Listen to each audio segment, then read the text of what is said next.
Assalamualaikum warahmatullahi wabarakatuh. Halo semuanya. Pada video ini, mari kita membicarakan tentang hal-hal besar yang membuat bisnis startup itu bisa sukses. Atau The Single Biggest Reason Why Startup Succeed by Bill Gross. Karena kita pasti memahami jika kesuksesan itu tidak bisa muncul tiba-tiba, ya kan? Karena kesuksesan selalu datang dari hal-hal luar biasa di baliknya.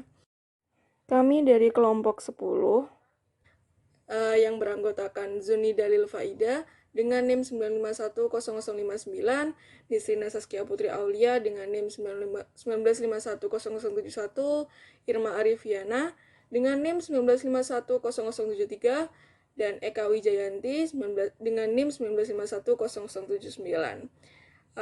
Pada video ini kami akan memaparkan bagaimana analisis kami terkait faktor-faktor yang mempengaruhi kesuksesan maupun kegagalan usaha pada bisnis startup. Kita pasti bertanya-tanya, apa sih faktor pembeda dari perusahaan yang sukses dengan perusahaan yang gagal? Nah, ada 5 faktor yang mempengaruhi kesuksesan dan kegagalan perusahaan. Nah, yang pertama itu faktornya adalah ide. Nah, mau bikin bisnis atau usaha pasti butuh ide, ya kan? Mau membuat usaha yang seperti apa, dengan tujuan seperti apa. Ide-ide ini harus ada sebelum membuat bisnis. Yang kedua yaitu tim. Tim ini dari bahasannya Bill Gross, dia mengatakan seorang petinju, yaitu Mike Tyson, dia berkata, semua orang punya rencana sampai mereka ditinju di mukanya. Perkataan tersebut dapat diterapkan dalam dunia bisnis, di mana keberhasilan suatu tim dalam perusahaan tergantung pada kemampuan beradaptasi dengan keadaan dan tuntutan daripada klien atau konsumennya. Yang ketiga yaitu model bisnis. Nah, kita harus tahu nih kalau mau membuat bisnis, mau dibikin model seperti apa. Apakah profit oriented, apakah ini bertujuan untuk sociopreneur atau tujuan-tujuan lainnya. Yang keempat, pendanaan atau modal. Pasti ya, mau bikin bisnis apapun itu harus ada modalnya agar semuanya itu bisa dipersiapkan dengan baik. Yang terakhir yaitu timing. Timing menjadi salah satu faktor yang cukup mempengaruhi kesuksesan perusahaan, di mana pada waktu munculnya ide bisnis tersebut, apakah bisnis atau usaha tersebut itu pada saat mau diluncurkan, apakah orang-orang itu atau konsumen-konsumen itu membutuhkan bisnis tersebut atau tidak. Semakin dibutuhkan bisnis atau usaha tersebut, tingkat kesuksesannya bisa semakin tinggi. Selanjutnya, Bill Gross yang penasaran akan seberapa besar persentase dari 5 faktor tersebut mempengaruhi sebuah bisnis, itu melakukan penelitian dari pengamatan 200 perusahaan yang sebagian sukses dan sebagian gagal. Nah, dari urutannya tersebut di ranking yang cukup mengejutkan adalah timing itu berpengaruh paling tinggi terhadap kesuksesan ataupun kegagalan sebuah bisnis startup. Nah, karena seperti yang saya jelaskan tadi, timingnya kalau tidak pas itu bisa membuat bisnis tersebut bisa cepat jatuh atau tidak bertahan lama. Kemudian di ranking yang kedua yaitu tim yang berpengaruh sebanyak 32%. Tentu saja tim atau sumber daya manusia yang akan menjalankan bisnis ini berpengaruh sangat besar bila sumber daya manusianya tidak berkualitas atau tidak ahli dalam bidang bisnis tersebut. Yang ketiga, ide berpengaruh sebanyak 28%, kemudian model bisnis berpengaruh sebanyak 24%, dan pendanaan menjadi hal terakhir yang berpengaruh sebanyak Oke, selanjutnya 14%. kita akan menganalisis faktor-faktor apa saja sih yang menjadi kunci kesuksesan dari startup bisnis hijab. Bisnis hijab sendiri ini dibangun oleh Diajeng Lestari yang merupakan seorang ibu rumah tangga sekaligus karyawan. Sebenarnya Diajeng Lestari ini sudah menggeluti dunia bisnis itu sejak beliau berada di bangku sekolah dasar. Hal ini karena beliau memiliki ketertarikan terhadap dunia bisnis, yaitu jual-menjual, karena beliau melihat dari sosok ibunya yang merupakan wirausaha. Hijab ini sendiri merupakan Islamic fashion e-commerce pertama di dunia yang berdiri sejak tahun 2011.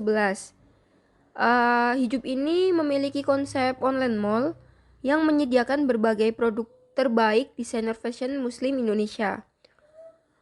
Produk-produk yang disediakan oleh hijab ini antara lain modest fashion item seperti pakaian, fashion, hijab, jilbab, kerudung, mukena, tas, sepatu, dan aksesoris lainnya. Hijab ini merupakan singkatan dari hijab up.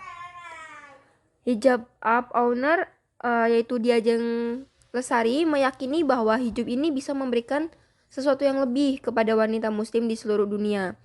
Bahwa hijab tidak membatasi mereka untuk tetap berkarya dan diakui oleh lingkungan sekitar.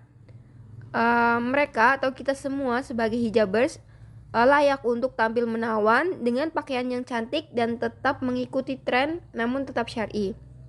Hal ini juga yang menjadi sejarah berdirinya hijab, yaitu pada saat Diajeng Lestari ini menjadi seorang karyawan, beliau sempat mengalami kebingungan terhadap pakaian apa yang akan dipakai, sehingga muncullah ide-ide baru, inovasi baru terhadap pakaian muslim yang kekinian mengikuti tren, namun tetap sesuai syariat, hingga akhirnya menjadi suatu bisnis yang maju seperti saat ini.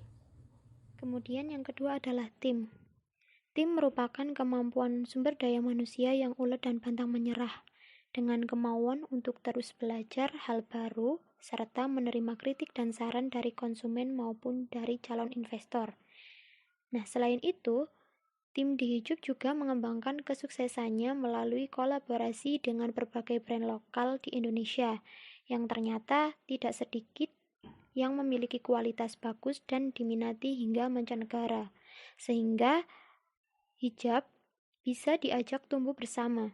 Kemudian, dengan tim yang konsisten, hijab sebagai pionir e-commerce menjadi perantara para desainer dan para konsumennya. Kemudian selanjutnya yang ketiga yaitu model bisnis.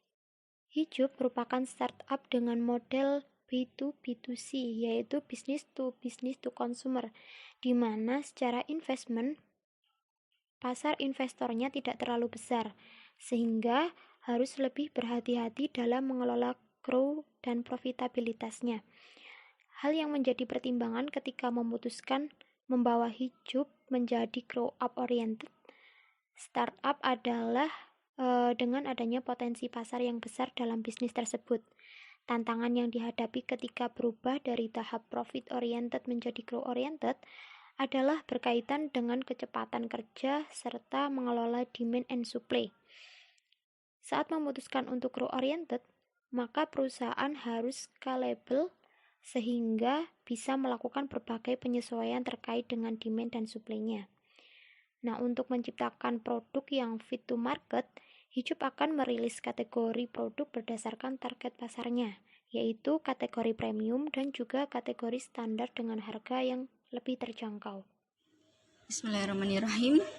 Selanjutnya saya akan menjelaskan terkait faktor waktu. Faktor waktu di sini merupakan faktor yang paling berpengaruh di antara faktor yang lain, yakni sekitar 42% pengaruhnya. Kemudian faktor waktu ini pun dapat dijadikan sebagai alat untuk mengidentifikasi bagaimana konsistensi dari suatu usaha dan seberapa besar tingkat komitmen dari suatu usaha itu untuk terus dijalankan. Dari Hijab sendiri, sejak berdiri pada tahun 2011, dan pada bulan pertama Hijab diluncurkan, bisnis ini sangat menguntungkan. Saat itu Hijab berhasil menghasilkan keuntungan senilai 20.000 US dollar dari pendapatan di bulan pertama. Kemudian pada pertengahan 2019, setelah sekitar 8 tahun berdirinya, Hijab berhasil mengumpulkan dana senilai 5 juta US dollar. Bisnis ini pun tumbuh lebih dari 20 kali lipat sejak saat itu. Nah, dari paparan tersebut bisa kita lihat bahwa dari waktu ke waktu Hijab mengalami pertumbuhan yang kian pesat. Dan dari situ pun pasti tidak lekang dari suatu masalah atau kendala yang dialaminya. Namun dari waktu yang telah lama dihabiskan sejak berdirinya Hijab, bisa dilihat bahwa semakin dari waktu ke waktu Hijab tetap bisa bertahan. Jadi dari situ bisa kita nilai bahwa komitmen dari Hijab ini sangatlah baik. Di sini saya akan menjelaskan terkait dengan faktor pendanaan atau modal. Faktor pendanaan atau modal ini merupakan faktor yang berpengaruh paling sedikit di antara yang lain, yakni sekitar 14%. Di awal berdirinya Hijab mengalami berbagai kendala dalam hal pendanaan. Salah satunya saat mencari investor. Tentu investor ini sangat dibutuhkan saat itu untuk bisa bekerja sama dengan Hijab agar dapat mendorong Hijab untuk terus berkembang dan bertumbuh.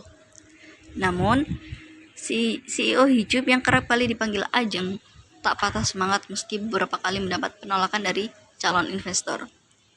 Hingga pada akhirnya ada beberapa investor mulai memberikan kepercayaannya dengan mendanai Hijab agar tumbuh menjadi e-commerce fashion muslim yang besar.